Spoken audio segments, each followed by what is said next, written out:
As a pragmatic follow-up to the previous video about the meaning of life, I want to bring something more grounded in today's video, like as a part 2, simply because I was thinking, well, I am a pragmatic idealist, and the previous video was quite idealistic and philosophical, so maybe I should.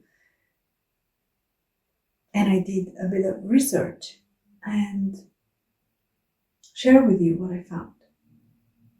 Something more practical that will hopefully help you. Here are 4 guidelines that I've put together. Each of them comes from a book that I highly recommend you read. And I want to say this first of all. I'm not offering answers. Probably I am raising more questions, and ideally these are supposed to help you find the answers within yourself, because the answers are only inside of you. I can just share my own answers to the extent I found them. But in this video, I'm choosing to share my questions. The questions I have asked myself, which have helped me. The first guideline comes from Viktor Frankl, whose book, Man's Search of Meaning, may be one of the most important books ever written, and especially if you're interested in the meaning of life. And his story earns the words that he wrote, because he survived in the Nazi concentration camps and almost lost everything a person can lose. And from inside that experience, he arrived at an observation that completely reverses the question we usually ask. So we spend our lives asking, what is the meaning of my life? As though meaning is something that life owes us, like a gift to be unwrapped. If only we are patient enough, or spiritually evolved enough, or lucky enough to find it. And Frankl turns this completely around. He says that it is not you asking life for meaning, but it is life that is asking you this question.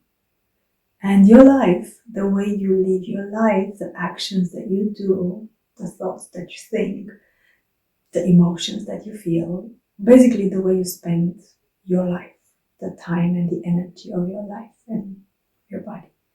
This is the answer that you are giving, whether you know it or not. So the question is shifting from what is the meaning of my life to what is my answer to life right now, today, by the way I live right now, today.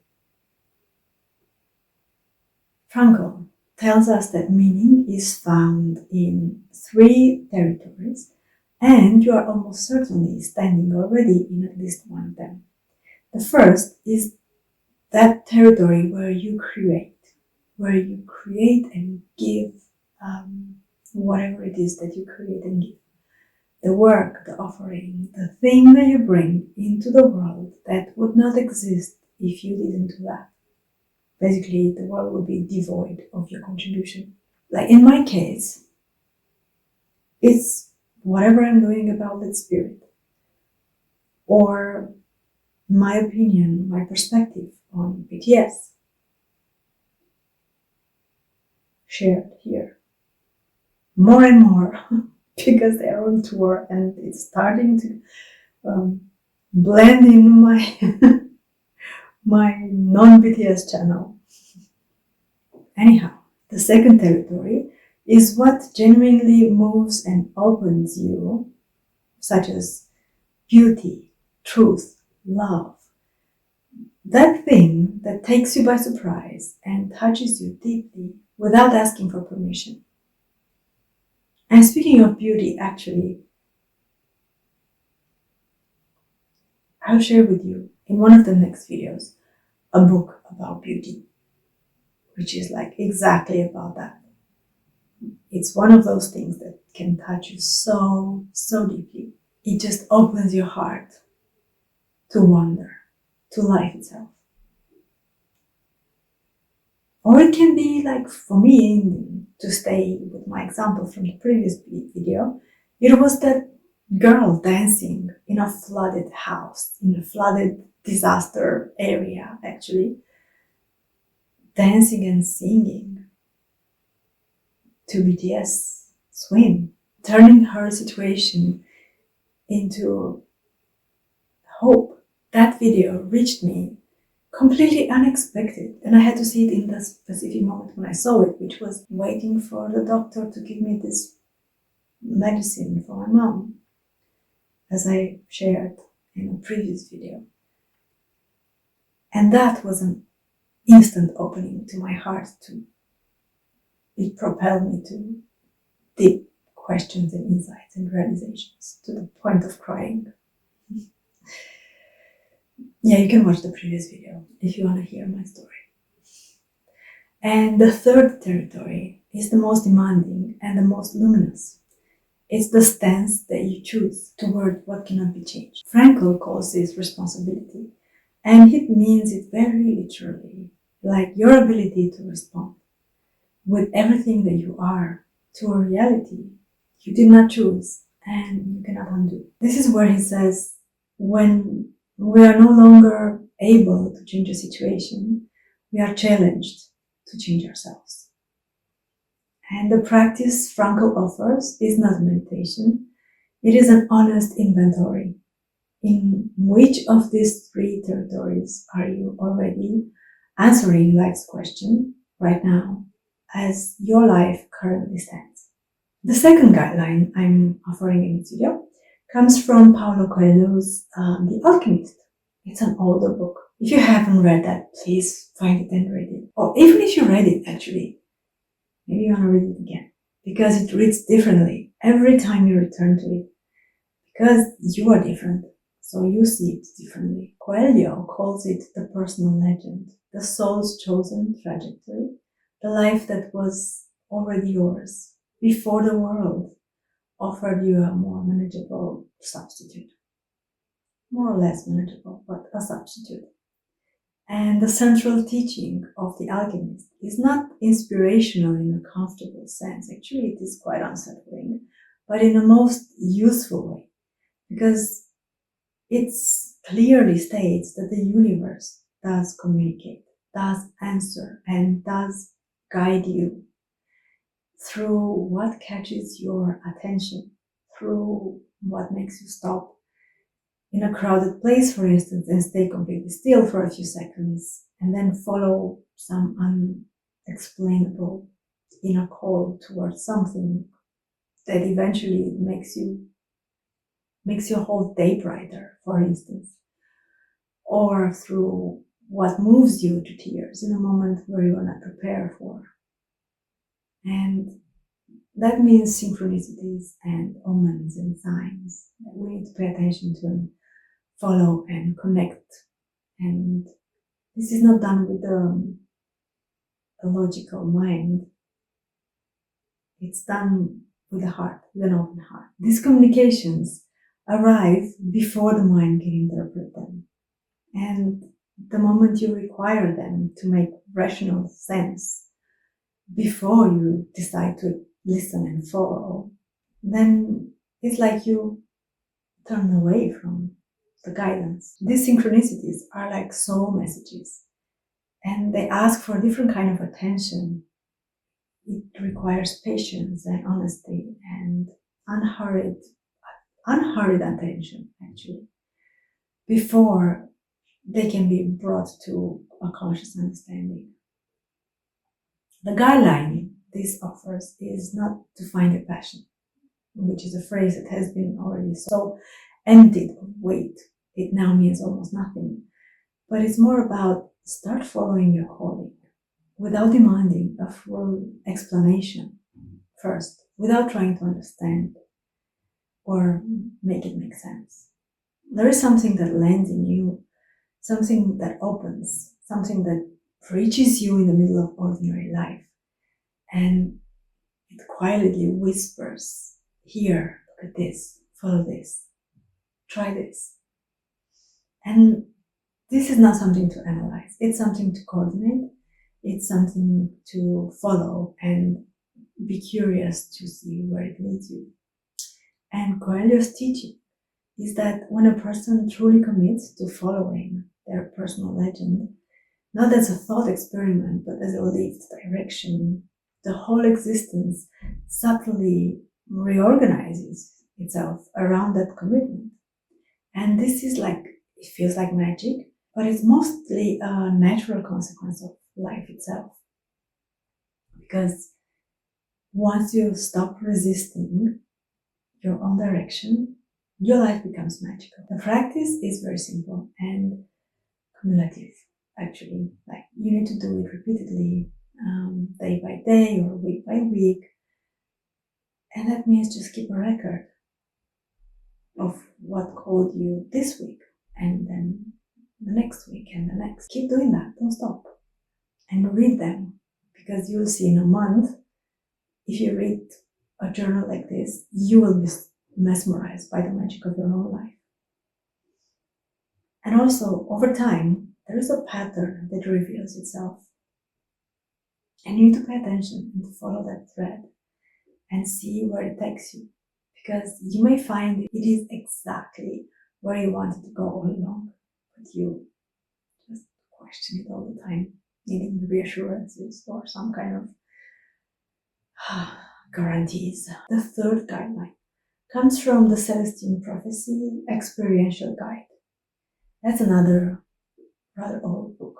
It's a companion workbook to the novel written by James Redfield, Celestine Prophecy, and offers something quite radical buried inside its practical exercises.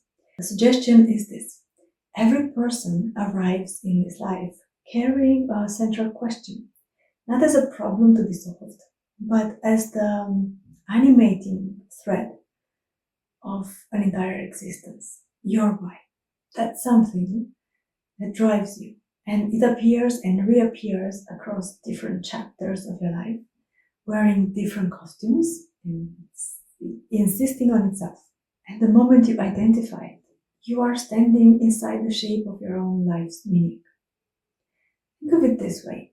Imagine you were born holding a seed and you do not know what plant it will grow into, but it has been growing through every experience you have ever had, through every phase of your life, every season, every loss, every door that opened, every other door that closed. The Celestine approach asks, what has that seed been growing toward your entire life?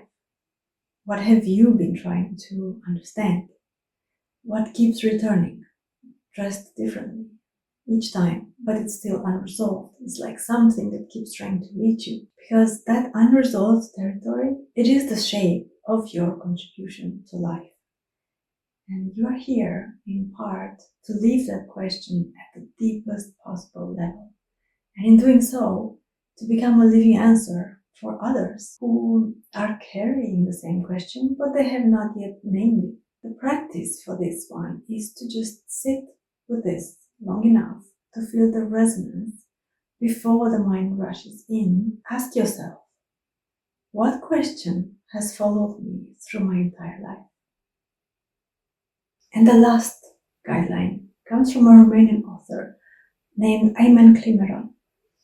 And his book, in Romanian, Rost Am, translates as "What is my meaning?" And he writes from within the same linguistic and spiritual world that I grew up inside. And he makes a distinction that the more well-known purpose literature tends to soften into something more comfortable. He refers to the meaning of life. It's a Romanian word that says menirea, and it carries both a calling, like something you are called to do, as well as a cosmic fit, like the cosmos, the universe wants you to do that, and only wants you to do that, and nobody else can do it but you, and has endowed you with the skills to do it pre-birth. It's like a pre-approved destiny. You chose, You were suggested this lifetime and you agreed to it. Your soul agreed to it. And it's not about preferences from right here and now. It's not something that, oh, now you're here and, oh, I don't want to do that anymore. I want to do something else. You can do that. Of course, you have free choice, but you have the skills and the gifts for what you already chose. So it would take you much longer or harder to do something completely disaligned with that initial choice you've made. And it's not so much about what you're passionate about or what is your gift or what is your joy. Although all of these things need to be there. You cannot fulfill your meaning without being passionate about, without being gifted, or without being joyful in doing so. You're gifted to paint because some specific paintings are meant to come through you. And it's very important that you align yourself even deeper with higher forces to inspire you and guide you, to the extent that you yourself will be amazed what comes out of you, your drawing and your paintings, when you tune in like that. So it's more about what you are uniquely shaped to offer to the world, something that genuinely serves others more than your own satisfaction and validation. But when you offer that, people will be like, oh my God, this is exactly what I needed. The author is placing the spiritual heart as the seat of contact with divine harmony, the place that knows what is truly good for others as distinct from what the ego mistakes for goodness. When you operate from this place, you are in a harmony not only with yourself, but with the larger field, what he calls cosmic harmony, and what other traditions have called the will of God, the Tao, or the soul of the world. These are not different things. They are different languages pointing to the same luminous fact that there is a life that fits you precisely. And when you inhabit it, something in the universe that was subtly dissonant becomes quietly resolved. The practice Klimmeron offers is super simple. Do not just be satisfied with the question, what do I love to do? But ask instead, what the world genuinely needs that only I am shaped to give. Like, it can only come through you. And this is not like, oh, I'm so important and it's only me who can do that. Not like that. It's more like there is something uniquely yours. Your skill, your way of doing things, your way of seeing things, your specific thing. And the world needs exactly that. So what is it for you? Ask this question and listen. Listen for the answer that arises in time from deep inside your soul, knowing it may only reveal itself actually one step at a time. It's not like some kind of God's voice from the heaven will open towards you and preach. It's more like you suddenly feel like, oh, I want to do this. Oh, I want to go there. Like, I had this experience. I just really wanted to go to Japan. And I did. And that opened a huge new levels and new horizons for me. If I hadn't gone and if I hadn't dared to make it practical so that I could go, something inside me would have died. Now, it just propelled me to the next level of experience and trust and love and feeling at home. It is also that something inside, deep inside of your soul, that it reveals itself only one step at a time, but it also gives you the determination to make life changes that you would never have imagined making from where you currently stand, just because it's so strong you cannot resist it. You need to have that done. Another personal example, I quit my stable job to follow exactly this kind of calling of my soul. And I did not expect that by following this, it would require such an extent of deep rewiring of my own mind, my own belief system, before the next step reveals itself. Like so much letting go and so much creating anew in terms of how I think and how I look at things and how I conduct my own life and my choices, my values. It brings a willingness to leave inside the question long after comfort would have suggested that I stop, which is that level of commitment. And it is the only thing that makes me feel genuinely alive. These 4 guidelines, Frankl's honest inventory, Coelho's commitment before understanding, the Celestine question that has been following you all your life, and Klimmeron's distinction between what you love and what you are shaped to give are not a formula for finding meaning, like not an absolute formula, but they are like a compass for helping you to live close enough to the question that meaning can find you. Your life is already asking you something. I would love to hear in the comments which of these 4 lands more deeply for you, where you are in relation to everything I've shared here. And if this video found you and you haven't watched the first part yet, you need to watch that, because it would make probably a bit more sense if you watch both of them. Let's spirit.